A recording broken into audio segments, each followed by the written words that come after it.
Hello, everybody. I have something really exciting to talk about today. We are launching our CHRO Insights program. For more than a year, and actually for many, many years, to be honest, we have been talking to CHROs and studying the characteristics and backgrounds and experiences and skills of the highest performing CHROs relative to those that are still, in their developmental journey. And as you know, this is a very, very important role. It has become much more important every year, and now it is becoming perhaps the most important role in the C-suite for many reasons. The job has evolved from that of an administrative officer 25 years ago who typically worked for the CFO and handled a lot of back office stuff to a forward-facing C-level officer who is not only responsible for all the HR programs, strategies, and services, but also responsible for the HR technology infrastructure, which is really the employee experience infrastructure. So it has a lot to do with productivity, developing and assessing leaders, managing external relations with labor unions and the federal government and other regulatory agencies, and working with the C-suite on business transformation, mergers, acquisitions, and movements into new industries, new countries, and new product areas. So this is a big, big job that used to struggle to get a seat at the table when I started and no longer has that problem. So what we've done, and I want to really compliment Bill Pelstra and Kathy Enderis, who worked directly with me on this. Kathy is now leading this initiative, is we have taken all of our research and information about CHROs and HR organizations and companies and converged it together into a body of research that describes the skills, capabilities, backgrounds, experiences, behaviors, and so forth of a high-performing CHRO. And before I get into the findings and some of the information that you're going to see, let me just tell you what this is. You are going to be able to receive and get access to this information by joining a special membership called the CHRO Insights membership. Our corporate members, many of them will have access to this, but those of you that are not corporate members, or if you are an aspiring CHRO or you are a CHRO and you'd like to get access to this, please contact us. You can buy the entire corporate membership or Galileo or this. So this is a new offering from us that we think is very, very important. And part of the development of this was not only surveying thousands and thousands of CHROs, but a new CHRO benchmark survey that is being launched today, which you can take, and we'll be able to respond in a month or two and show you the results of that survey. But we've done a lot of the research already, and this comes from a massive data set that we collected with the help of Seekout and LinkedIn and some other vendors, and a lot of analysis of educational backgrounds and experiences among different CHROs, and correlating all of the information we can find in the outside world against both the business performance and the HR performance of their companies. Now, of course, many, many things impact the business performance of a company, but if you look at the maturity level of the HR function using the systemic HR maturity levels, there's some pretty clear statistical evidence that certain things really make a difference in this role. And we're going to, explain that to you. We're going to put together development programs around it and a whole series of tools that we've already offered. In addition to that, we have the CHRO roundtables that we do, the CHRO roundtable at Irresistible once a year. We'll also do one in Europe, and ongoing advisory services for you guys, any of you that are aspiring to be CHROs or are CHROs. And I hear quite frequently from CEOs and recruiters all the time, really, that this is a very challenging job to find, a challenging job to improve and develop inside of companies. And one of the sort of symptoms of that is that many, many companies do not promote their CHRO from the internal HR function itself. They go outside. And I'll talk a little bit about that in a minute. Okay, so that's what this is about. Now, let me talk a little bit now about this particular role and what we discovered. So it's sort of an interesting experience to look at this data, because I would say for me and Kathy in particular, and Bill also, we realized that a lot of the things that we've picked up anecdotally are statistically proven in the data. The first is something that's fairly obvious, but I just want to mention it, is that this job has really gotten hard. In fact, a study done by Nick Bloom, who's a Stanford professor, found out that over the last 20 to 25 years, I think 30 years, the number or percentage of CHROs that are amongst the top 5 paid executives went from less than 1% to 13%. So that is a massive increase in the level of pay, the level of authority, the level of responsibility of this job. So those of you that maybe were HR professionals in one area and always wanted to be a VP of HR or a senior HR leader, this is becoming a very business-centric job. And I would say that in my experience, talking to many, many of you who do this, it is not to be taken lightly. There is a belief in a lot of non-HR people that anybody could do this, and let's rotate somebody in there for a developmental assignment as part of the developmental experience. And that does happen a lot. And we'll talk about that in a second. But I would just urge you to remember that the job itself requires domain expertise in the HR function, which has 94 capabilities alone, expertise in HR technology and IT, expertise in the business and the company and the industry, and expertise working with the C-level officers on their relationships and their strategies, as well as expertise in the outside market on regulatory and labor relations issues that might be relevant for your company. So it's a fantastic job. The people that have it love it, but it's not something you're going to do early in your career unless you're lucky enough to get promoted into a CHRO job in a small company. So what we found when we looked at thousands and thousands of these profiles and correlated them against many, many things, and what we did, by the way, is we looked at the 15 to 20 year history of tens of thousands of CHROs to see where they came from and how they got to where they are. And then, of course, correlated the outcomes to various maturity levels. And we basically concluded that there were 4 major paths to doing this job. The first is the most obvious, which we call the career CHRO. And this is someone who has worked in HR for some number of years, maybe a decade or longer, and probably has moved around from company to company, managed one or two of the business functions, maybe had some business experience outside of HR, and then a CHRO, and then they topped out in the role in the company they were in. For some reason, there wasn't an opportunity for them, and they moved into a CHRO in a new company. We call this the career CHRO because these are people who tend to move around, and they bring the experience of the company before or several times to their new company. And, there are a bunch of dimensions that affect the CHRO job. The industry, of course, is big dimension important. The size of the company makes a big difference. Is it local? Is it global? How many people does it have? Does it have labor relations or not?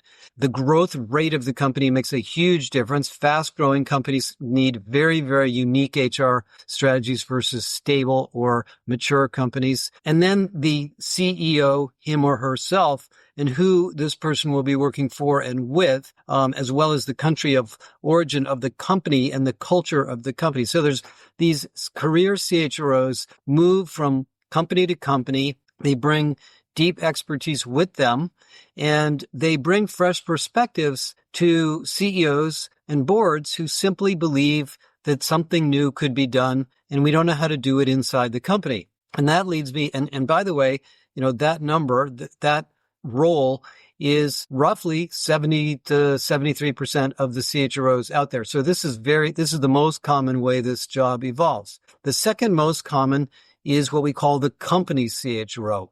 The company CHRO is the person that is promoted from within. And this is, believe it or not, only about 15 to 18% of organizations. Now, that's not saying this isn't important, and it does lead me to believe that we have a problem in our own domain in succession management. Because if 70 or so percent of the CHROs are coming from the outside, there's 2 reasons for that. One could be that the CEO doesn't believe that the HR function is developing somebody that will run this function well. The other is there isn't a good succession development process, and we haven't been discussing who this person could be. Now, I've talked to a lot of companies that have rotated non-HR people into this role, and we call that the business CHRO.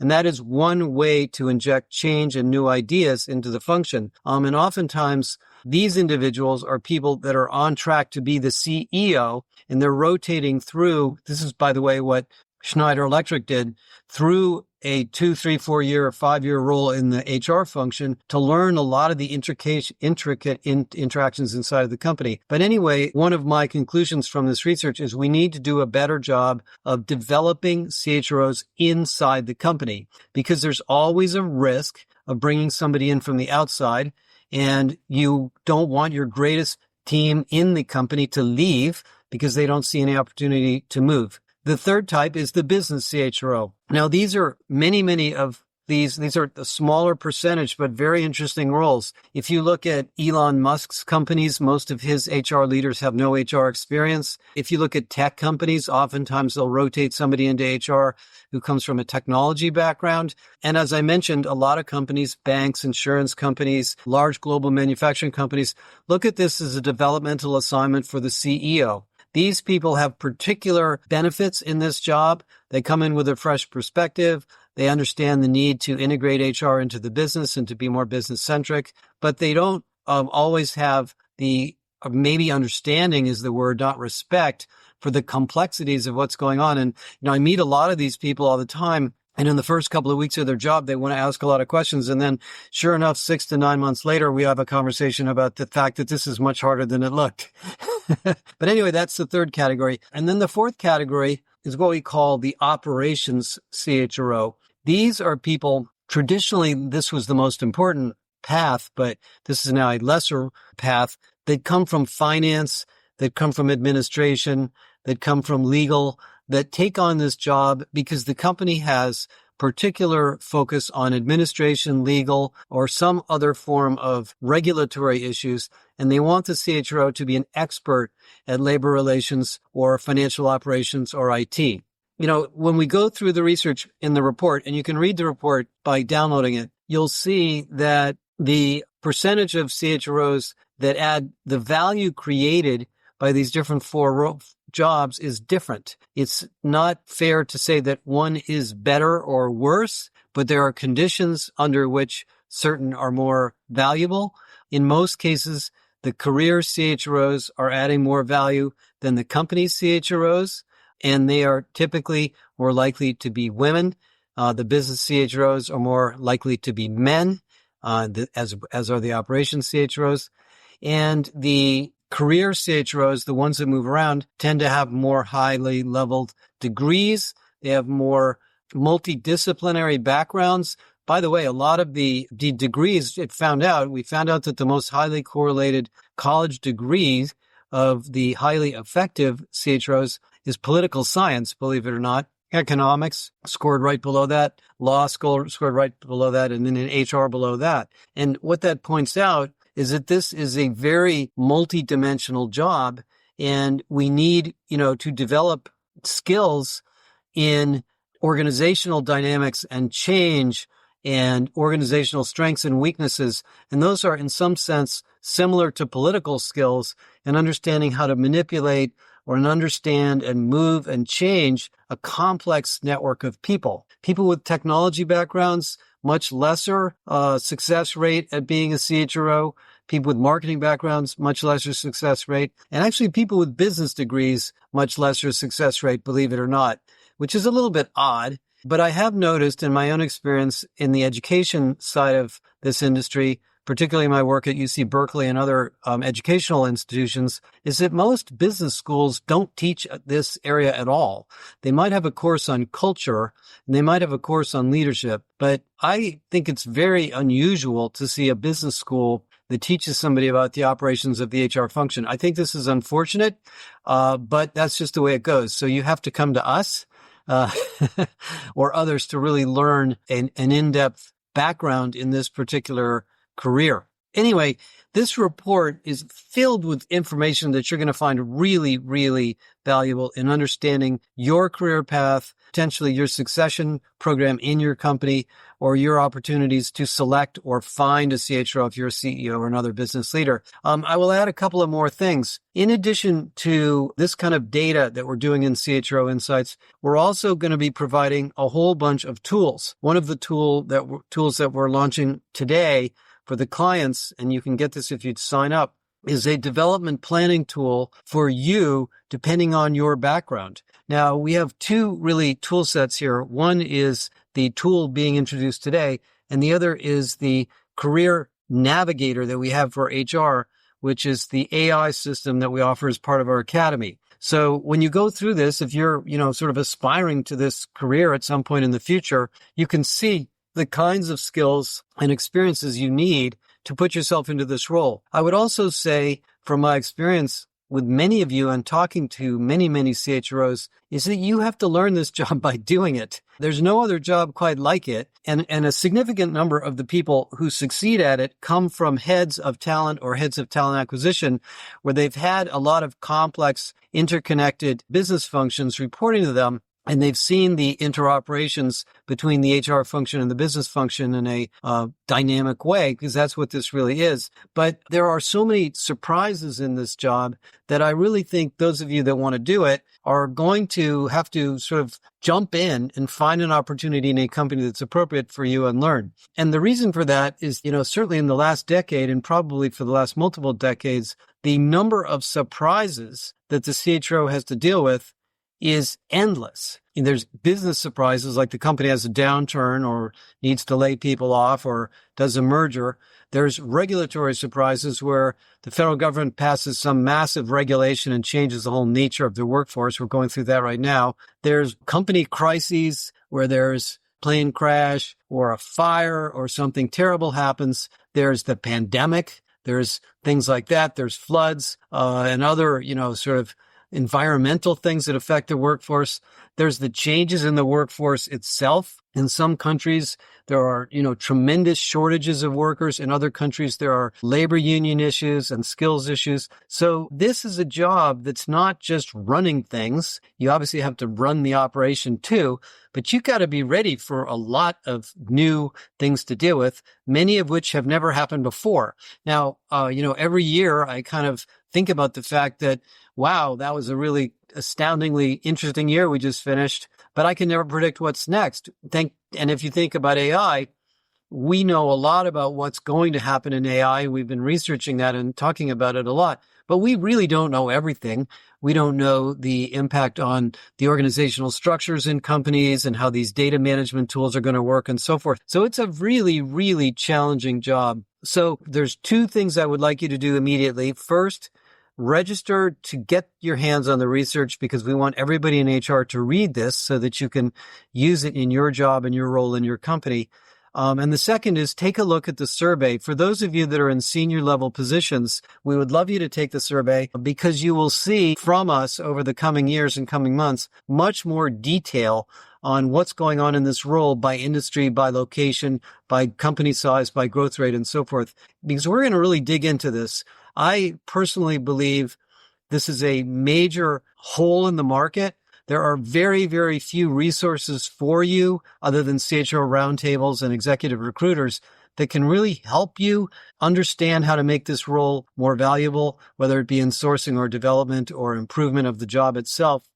And we will also have much more CHRO interactions, both in our own roundtables that we do around the world and virtually at the Irresistible Conference and through direct conversations with us. And if you sign up to be part of the CHRO Insights program, you will also get access to me, Bill, Kathy, and other leaders in our company directly to coach you. So this, in a sense, is not just a research offering, but also a developmental and coaching offering. And in the Josh Bersin Academy, in the new release that will come out later this year, we will have a whole track of content targeted towards senior HR leaders that will be a way for you to just keep up to date and brush up your skills in a whole variety of areas. So I'm really excited about this. I want to personally thank Kathy in particular for her work on this over the last year or two. And it is, part of our mission here to make organizations better, to make life better, to make work better for all of you through this HR function. And of course, this role is, one of the most important ones. So if you have any questions, please reach out to us. Have a great week, and look at some of the other announcements that are coming out this week and read our blog. Thanks a lot. And don't forget to get your hands on Galileo. All of this material is available in Galileo, and you can ask Galileo any question you want about the CHRO role or your career, and it will help you figure out what you need to know. Thank you.